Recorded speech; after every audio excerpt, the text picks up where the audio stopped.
Барлықтарыңызға сәлем. Бүгін сіздерге осындай дәмді самса дайындау жолын көрсетемін. Самсамыз осындай қатпарлы, жұмсақ болып шығады. Және де осындай қатпарлы болып шығу үшін қандай май қосу керектігі туралы айтып кетемін. Достар, мен каналыма тіркеліп қойыңыздар, және де лайк пен комментарий жазып кетіңіздер. Бұл мен үшін өте маңызды. Рахмет. Ұнымызға жылы су құямыз, тұз,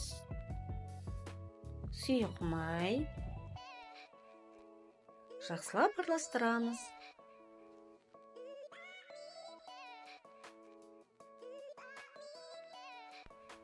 Қамырымызды 15 минутқа бұқтырып қоямыз.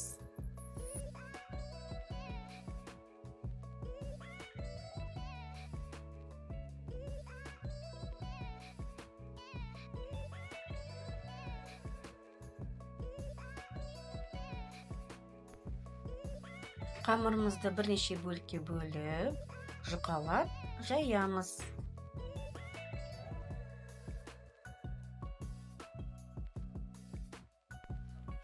Самсамыз қатпарлы, жақсы шығу үшін осындай қорытылған майды пайдаланған жөн. Қорытылған майымызды ерітіп, нанның бетіне жағып шығамыз.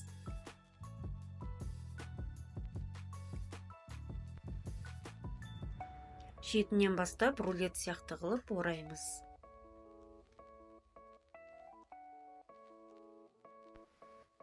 Енді оралған нанымды тоңазытқышқа жарты сағатқа салып қоямын. Пиязымызды ұсақтап көбік қылып тураймыз.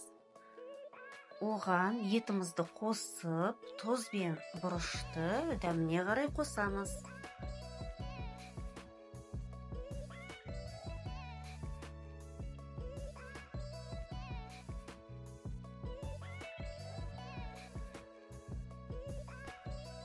Қамырымызды бірнеше бөлікке бөліп,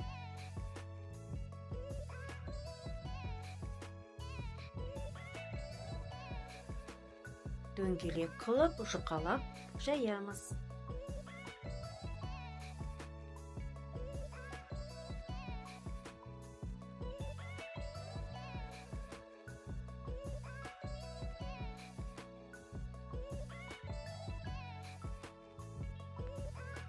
Салмасына етімізді салып, жақсылап түйеміз.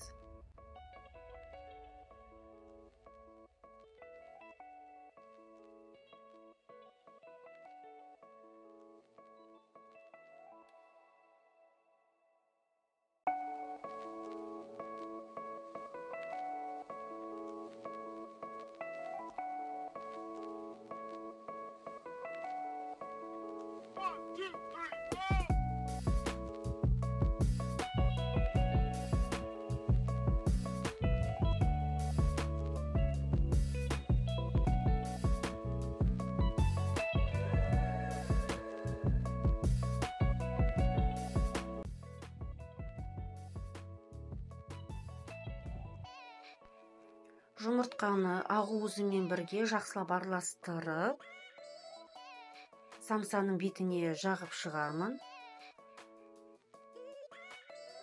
Және де әсемділік үшін кунжуттың 2 түрін пайдаланамын.